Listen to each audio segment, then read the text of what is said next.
Обстановка, которая царит в клубе, располагает к обсуждению личных вопросов, ведь здесь встречаются родители с общими сложностями и проблемами. Эта идея вообще мне в целом очень нравится. Я думаю, что всем тем, кто здесь сейчас присутствует, она тоже близка. И я думаю, это очень актуально на сегодняшний день. И это им будет, безусловно, иметь продолжение и большой отклик среди скажем так, нашей родительской среды. Во время первой встречи всем участникам раздали анкеты, в которых были предложены темы для дальнейших обсуждений. Они затрагивают вопросы психологического здоровья детей и грамотного поведения родителей, образования и развития, охраны детского здоровья. Кроме того, в родительском клубе будут обсуждать проблему сохранения и развития абхазского языка через воспитание молодого поколения. Не хватает вот таких вот встреч, такой поддержки, и многие вопросы у нас есть насущные, которые вот в теории вроде бы как все понятно, а на практике реализовать сложно. И поэтому вот я думаю, что мы сейчас будем все работать. Желание у всех собравшихся, по крайней мере, есть.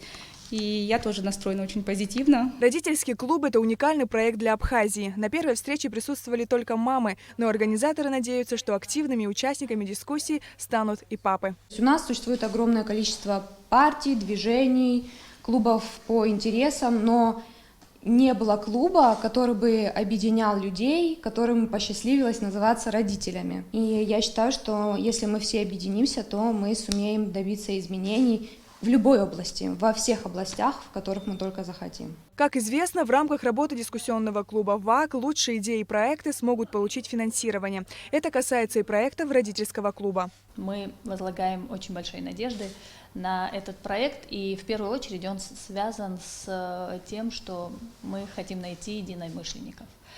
В разных сферах нашей жизни мы встречаем разные проблемы, но любая проблема может отступить, если вместе искать решение этой проблемы. Возможность не только обсудить актуальные проблемы, но и предложить способы их решения и реализовать их на деле. В середине следующего года, в сентябре, будут рассматриваться проекты, в том числе от представителей родительского клуба, которые в 2021 году, правильно, можно будет реализовать. Встречи участников родительского клуба в первое время будут проходить 2 раза в месяц. Все они будут транслироваться онлайн на страницах социальных сетей ВАК. Сария Гварацхеля, Руслан Орлов, Абхазское телевидение.